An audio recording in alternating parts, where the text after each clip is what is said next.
Have you already had the Becker representative come in? Okay. That seems to always be the one that's really well attended. So good reason.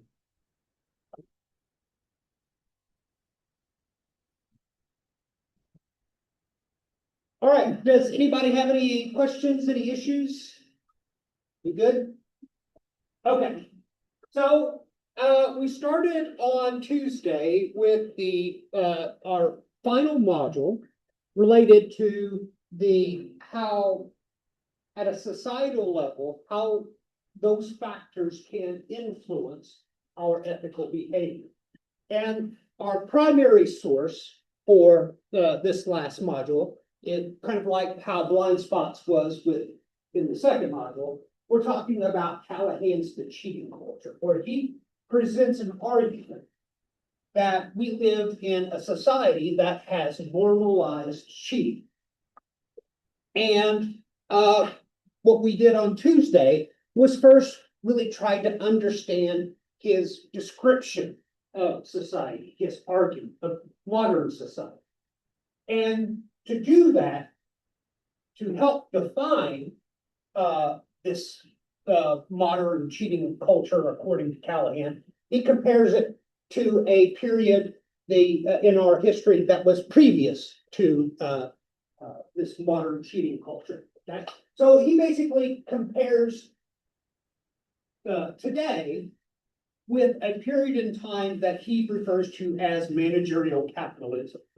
Basically, it's the mid-1940s through the late 1970s, shortly after World War II, before the 1980s, up to the 1980s. I just kind of rounded it down to the 40s and up to the 80s, just to make it a little bit easier to have some nice zeros instead of stopping at random years and everything. So he says, or this is kind of how I understand it, we can compare the two along these three factors. What was kind of the general social climate at the time?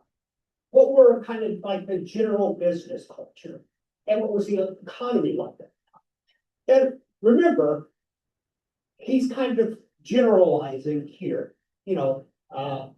kind of just what was predominantly kind of what was the feeling at the time, the popular feeling at the time of that period. So what Callahan says is that when you look at the social climate at the time of this period, it was individualistic, okay? But that's always kind of been part of our psyche as Americans.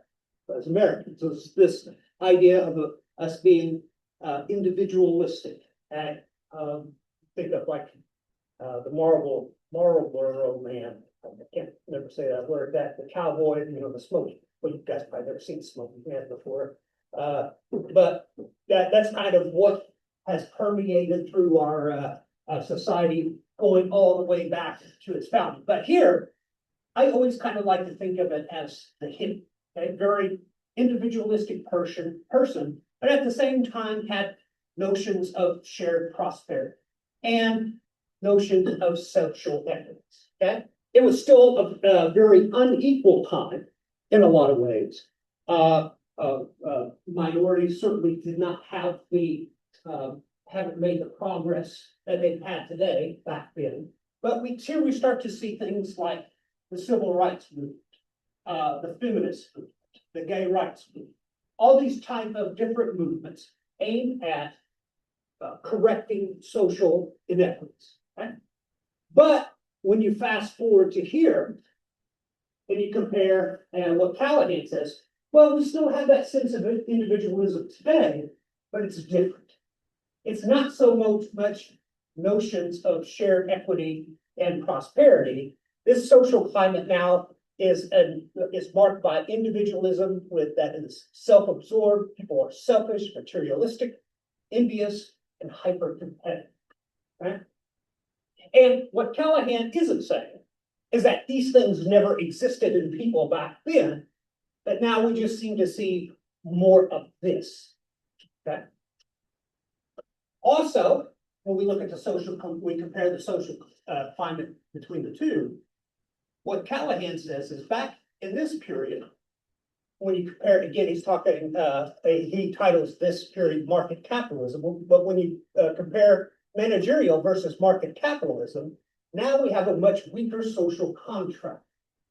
Our expectations about one another have changed, and we are perhaps less trusting of other people as we have been in the past. Okay? We might be more of the mindset, well, everybody else is cheating. That's how things get done. If I want to perhaps get ahead, I might have to cheat as well. Right? When we look at the business culture between the two periods, back then, according to Callahan, business leaders saw themselves more as students, where they're trying to balance the different needs and wants of stakeholders, stakeholder groups. Being part of that, managing to make sure that those parties are all taken care of somewhere. And I think we had a quote from Frank Abrams of Standard Oil, which kind of made him sound like his job was to be a steward. And he didn't talk about increasing the value of the stock or anything like that. Also, during here, this period, we see stronger labor unions. Not only just greater union participation rate, but unions were able to work as kind of a counterweight to executive management for like runaway compensation packages and so on. Okay. Also during this time, according to Callahan, we have greater work-life balance. Okay. And employer-employee relationship was stronger than it is today. And again, I talked about how somebody growing up in Michigan, during this time, could have, as soon as he graduated high school at 18, goes to work at Ford and is there until he retires at whatever age. So he spent his entire life with one company, while his wife stayed at home. And so basically it was one income was able to raise a family. Basically, you could have 40 hours a week. What was that? Okay. Oh, man, I thought somebody ripped one for a second. It's like, whoa, go to the bathroom or something. Man. But sorry, that threw me off. What was I talking about? Oh, all right. Yeah. That wouldn't be the most embarrassing thing ever in the class. One of my most embarrassing moments as a professor is I don't think I've told you this before, but this was when I was at the University of Rhode Island, and I was in this really antique room that the technology just hardly worked at all. So basically, I was reduced to using an overhead projector, writing it on there and it projects there. And it only worked about half the time. So I was messing with it one day and I was saying, excuse me, class, I'm trying to get this working. And what I meant to say was my success rate with getting this projector working is about 50%. What came out was my success rate with this projector is about 50%. So, and I see this one really nice guy who had a very mischievous sense of humor. He looked at me right in the face and he got this big grin on his face and I couldn't stop laughing at that point. So yeah, it's I had to end class because I was laughing so hard at my own faux pas there. And then I had to assure the class that my sex rate has never been 50% with anything. So it's closer to zero. All right. So again, a guy graduating high school, he could have one job or stay with one company his entire life, have enough money to where his wife could stay at home, and they would have a house, a car, and money to go on a vacation. Okay, And he was able to do this 40-hour work. Okay? But now, according to Callahan, we look ahead here, well, the business culture has really changed. Okay. Well, now business leaders as stewards, now we see kind of like this hyper fixation on the value of the stock. And we've also seen less loyalty in the employee-employer relationships. Okay. Again, modern layoffs are kind of more of a modern tool in order to make things more efficient. Okay?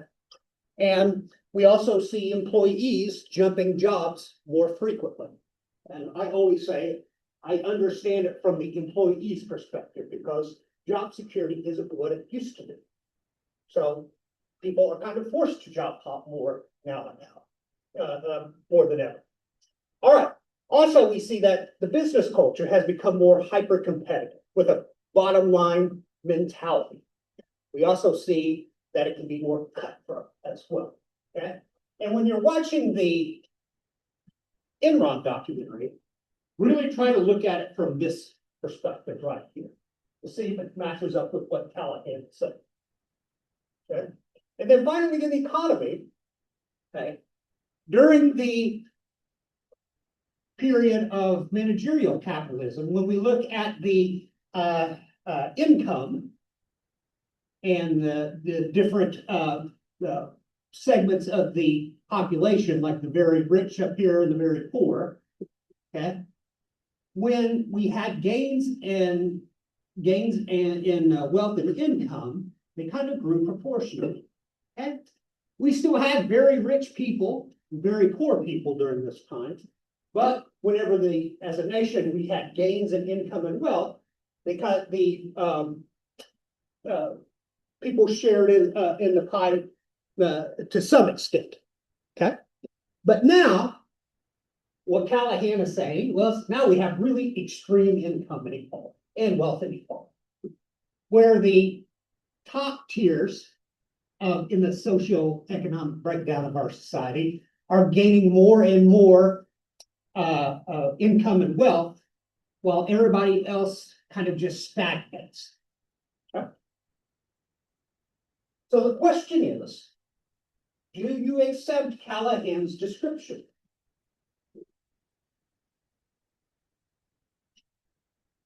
You know, this was written some time ago. You know, the nice thing about the good thing about societies, I guess, is that culture changes really slowly. Okay, so a book from 20 years ago can be still pretty relevant, but does it still apply to us? Do you agree with it? I would say that with your generation and the younger, so what are you all? Are you Gen Z? Okay.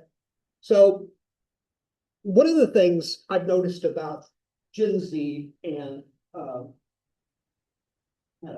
whatever the one after Gen Z is, I don't know. So, but I always hear people my age and older always dogging on young people. You know, youngsters don't want to do that. You know, it's the angry old man yells at cloud type thing. You know, kids don't want to do this, blah, blah, blah. You know, Gen Z, or back in my day, you know, I used to walk uphill in the snow, you know, 20 miles each way type of thing. So what I do is I'm always defending the younger generations. I don't know if you want me as your defense attorney, but I do it anyway. And I say, when I look at Gen Z and the younger generations today, I'm not sure that this all really applies. Okay, maybe elements of it. Okay, but you know, I think your generation and younger generations are more open-minded, are more accepting. You're more, I think you understand what you want out of life a little bit better than previous generations. So I have a lot of optimism, but you know, that's your generation is just one small segment of our population, but this still may apply to all the population as a whole. I don't know. Okay.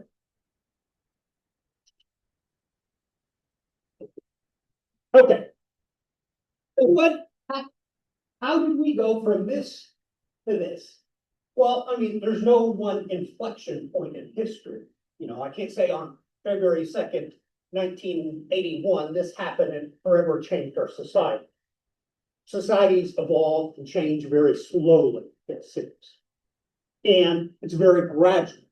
So it's sometimes hard to pick up exactly, you know, or it's impossible probably to say, okay, here's where things change.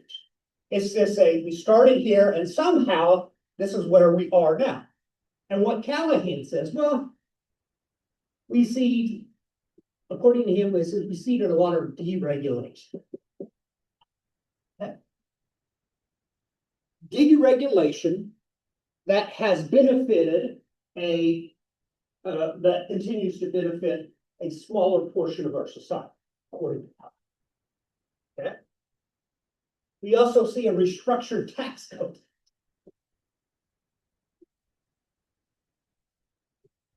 Okay. Again, aimed at being beneficial to a smaller portion of society. And it also weakened labor.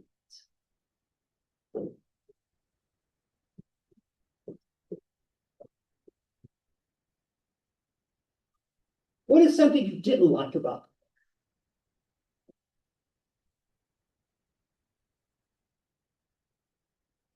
it? We don't want to just sit up here and pat Callahan on the butt and say, good job, you know, nice swing, champ.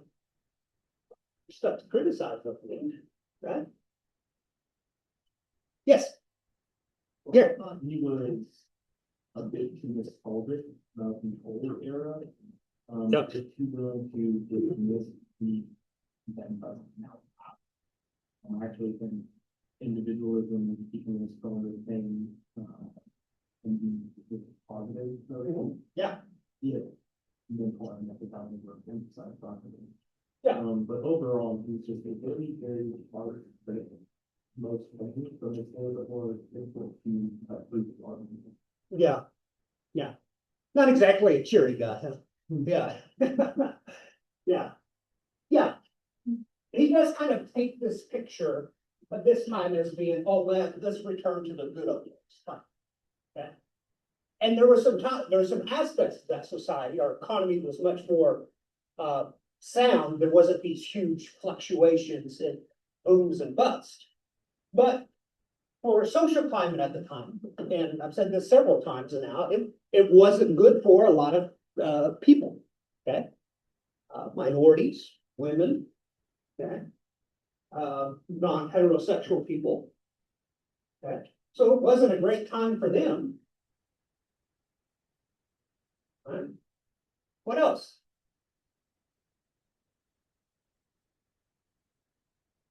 One of the things that I dislike about the book is that he seems to want to pin income and wealth inequality kind of all on the conservative Republican side. Okay. And for what research I've done in this area in income inequality, I always say, well, it's not a Donald Trump problem. It's not a Joe Biden problem, Obama. It's a Donald Trump, Joe Biden, Obama, Bush, Clinton, all going back a long time. Okay? All presidents have had some hand, both Democrat, Republican, Congress have had some push effect in creating our society. And I think a lot of times he let Bill Clinton off the hook quite a bit. Okay. When we could really criticize his administration, and just as much as we could the Bush administration in financial regulation. Okay. All right. So what's the point of all of this? Okay. So he says that because we live in this market era of market capitalism, we have essentially created this two-class system where we have this winning class and we have an anxious class. Okay. The winning class has seen significant gains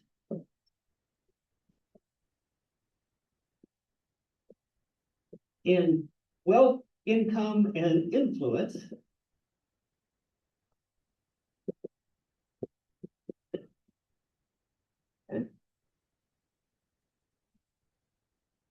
And we also see kind of this higher immunity from punishment.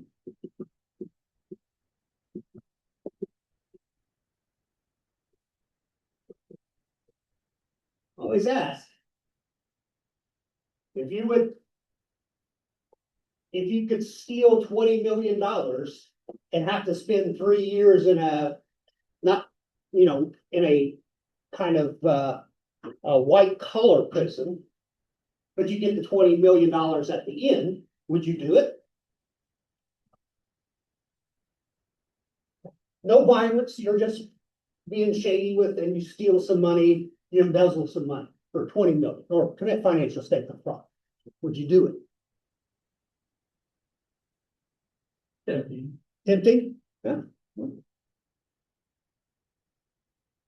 I would do it if I was working for Best Buy, because not only would I get $20 million, but then I would be the end of Best Buy. So I would do it for free, I think. They wouldn't have to give me the 20 million. So tell you, they should have fixed my laptop. I'm not going to give up.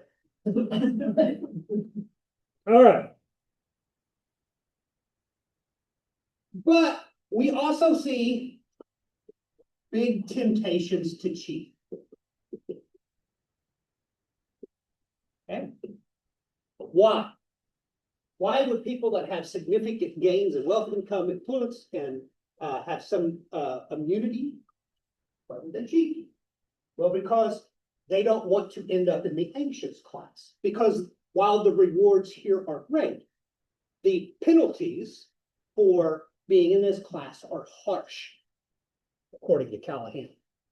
Why? Well, because wages have stagnated.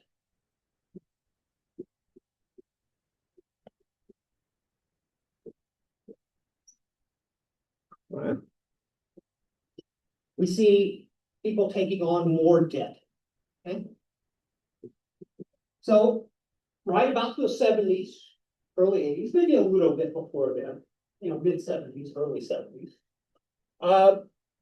As wages started to stagnate, okay, one income was no longer going to cut it in terms of owning a home, raising a family, getting vacation, cars, and all that stuff. So, as a byproduct, something good happened. Women started to enter the workforce more and more. Okay? The demand for jobs were there, and women had the opportunity to go out and work more. But that's a good thing. Okay? But after a while, even with the married couple working, that's still 2 full-time jobs. For a lot of people, that still wasn't enough to make ends meet. So what did they do? Well, we started to take on more debt. Debt for cars, for houses, for education, and so on. Okay. Also, more pressure.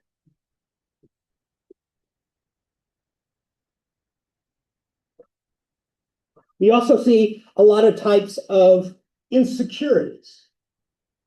Job insecurity.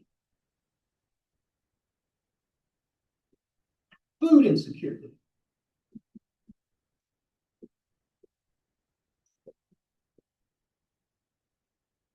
All right. We see negative effects on mental health and physical health.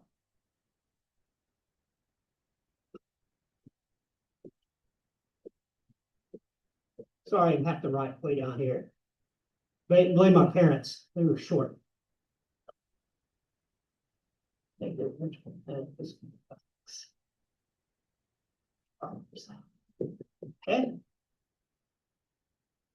And that's kind of what that companion piece that I assigned as well. Okay. And we've seen that social mobility has stagnated for much of the anxious class. Okay? Your a person's one of the best to predict. I don't know if this is still true or not, but at one time, when you're trying to take some young person's and trying to guess what their future income will be or their future social status, the best predictor of that was the zip code that you grew up in, okay? Which has nothing to do with talent, ability, determination, work ethic, any of that stuff. Okay. So, because of this, well, they have big temptations to cheating because being down here sucks. Okay. And that's why Callahan is saying that there's temptations to cheat from both classes. One to alleviate themselves of this anxiety, and one to make sure that they stay in this social, maintain their social status. Okay? So everybody's cheating, according to Callahan. We see it in politics. Politics, yeah, shocker. Professions, doctors, lawyers, sports. Yeah. I remember the Mark McGwire and Sammy Sosa home run derby, and it was very exciting. Turned out they were both out on roids, along with Barry Bonds. Yeah. Just everywhere. Yeah.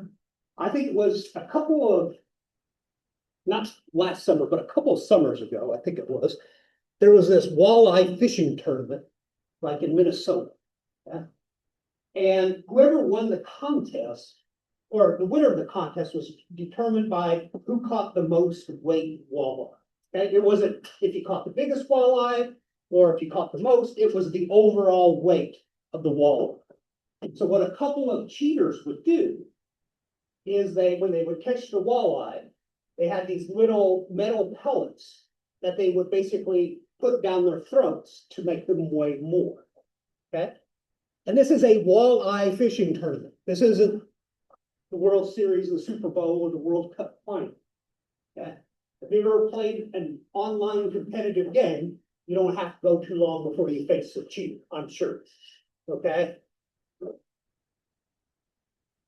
I ever catch that little British kid that beat me in FIFA soccer, I'm gonna beat him up.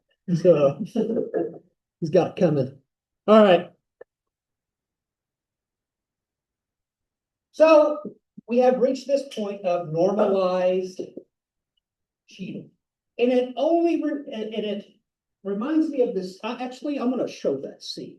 It's from The Big Short with the guy that plays Michael Scott.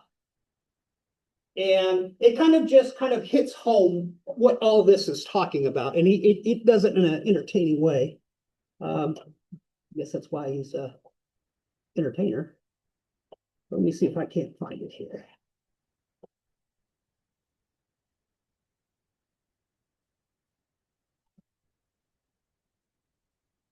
There is some naughty language in it, but I assume we can handle that.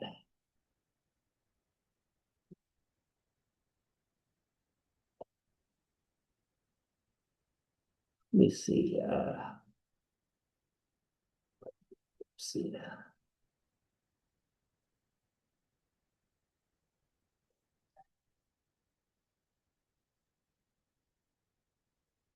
Okay, so I'll set this up real quick. So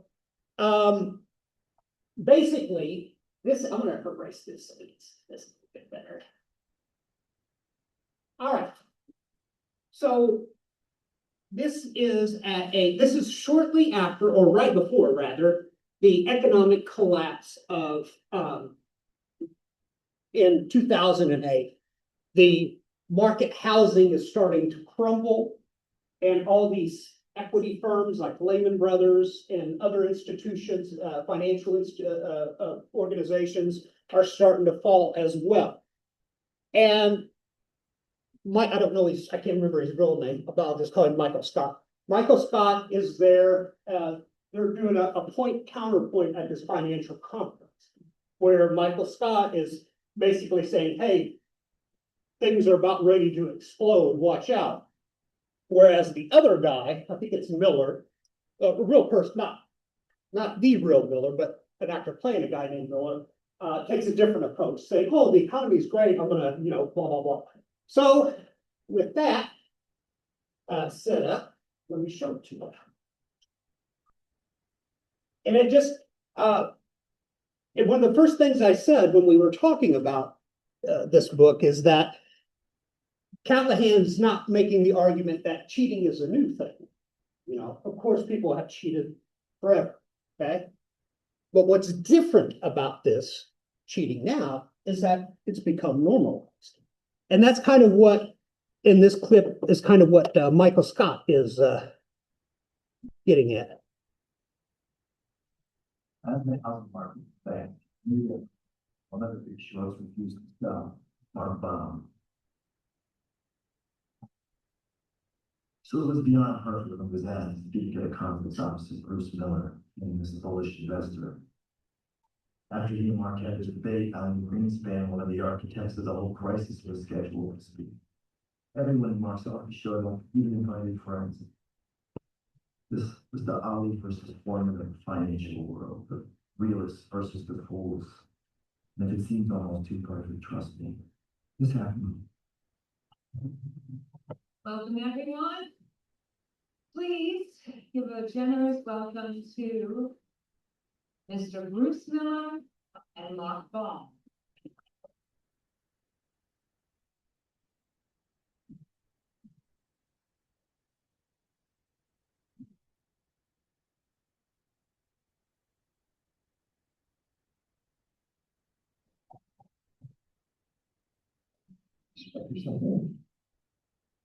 So as some of you may know, Bear Stearns has just received a loan from JP Morgan. Of course, we're gonna have to wait and see how the markets react, but that's the later rest. Any concerns about the bank selling? No, I take it you have no plans to sell your 200 million in your stock. No, as a matter of fact, when we're done here, let's have to go out and buy some more. For the opposing view, Mr. Baum. I got stand for this. Okay, hi. My firm's thesis is pretty simple. Wall Street took a good idea, Lewis Canary's mortgage fund, and turned it into an atomic bomb of fraud and stupidity that's on its way to decimating the world economy. How do you really feel? I'm glad you still have a sense of humor. I wouldn't if I were you. Now, anyone who knows me knows that I have no problem telling someone they're wrong. That's just like happen. But for the first time in my life, it's not so enjoyable. We live in an era of fraud in America, not just in banking, but in government, education, religion, food, even baseball. What bothers me isn't that fraud is not nice or that fraud is mean. It's that for 15,000 years, fraud and short-sighted thinking have never worked. Not once. Things go down. When the hell did we forget all of it?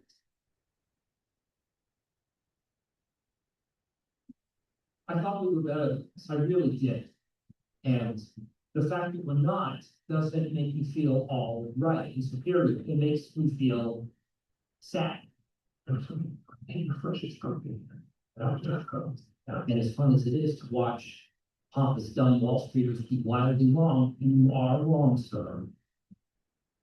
I just know that at the end of the day, average people are going to be the ones that are going to have to pay for all this. Because they always do it. That's my 2 cents. Thank you. And drop it to a spreadsheet. Does our board of, Only that in the entire history of Wall Street, no investment bank has ever failed who has caught in criminal activity. So, yes, I stand by my Bear Stearns optimism. Mr. Miller, I'm sorry, quick question. From the time you guys started talking, Bear Stearns stock has fallen within 38%.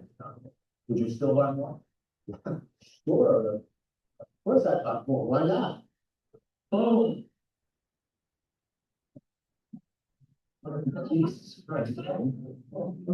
part of our presentation, up next, we have the legendary former chairman of the Fed, Alan Greenspan.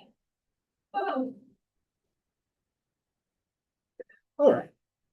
Just as an aside, fantastic movie. It takes a very complicated topic and explains it in a way that makes it more understandable while being entertaining and funny and all that stuff. But it also has a very serious note to it as well. But excellent book. So I would recommend it. All right. So as kind of what you hopefully caught there, it's kind of what Callahan was saying. It's like, you know, it's not that these, you know, we all understand that cheating and fraud and stuff is bad, but what is different now is that we seem to have, you know, it has a position in our society that where people are able to engage in it and not face repercussions to the extent to where they don't want to do it again. Okay. There's rewards, enticements, incentives to cheat. Not that there hasn't always been those things, but now they're perhaps even greater. And the obstacles to prevent people from cheating are being eroded as well. So even if you don't, let's just say we accept Callahan's description. You don't have to. Okay. But for the sake of argument, for the next question, let's assume they do. So what does this mean for you as an accountant? If this is accurate description of our society, this is a society you will be entering into work, just as me. What does that mean for you?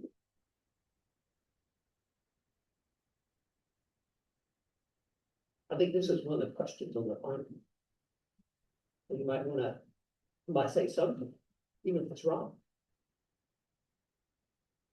What's that? You'll have to be on the lookout for the position you put yourself in. Yes, that's correct. You have to make sure that you understand what those incentives are and try to think about, you know, making sure you're not put in positions to where those incentives are too enticing that you want to chase after them. Okay. And it always leads me back to this, one of the earlier questions that I asked you in this class. We would say that in order to improve someone's behavior or to improve ethical behavior, well, first, that person needs to have a strong moral compass or a strong ethical backbone, however you want to term it. Okay. So it's up to each person to have some kind of moral compass. Okay. And we want people to, you know, screen in our profession. We want to make sure we screen for those people. Okay. But that's not enough. That's always the focus, is the people. We need better people whenever there's an ethical lapse. Okay. And usually it's not the environment that we pay attention to. Okay. When people are put into this environment, we know that the chances of them behaving unethically are going to stop. Okay. So my question is always, what is more important? Is it the moral character of the person, or is it the environment in which we put that person in? Acknowledging that both are important. Yet we tend to hyperfixate on the character of the individual, but don't address the environment. Okay? That makes sense? But what do you think is more important? The environment or somebody's character? Environment? research would suggest that's environment is probably the biggest determining factor. Even if we put a saint in a really bad situation, should we be amazed if he or she does something nasty? Again, not to say that people do not have personal responsibility for what they do. But if we want to improve behavior, we perhaps need to start paying attention to the environment as well. Right? I think that's all I got for today, unless you all have anything. Yeah, get to the end of the semester, we're all worn down. Yeah, me too. All right. I'll see you on Tuesday.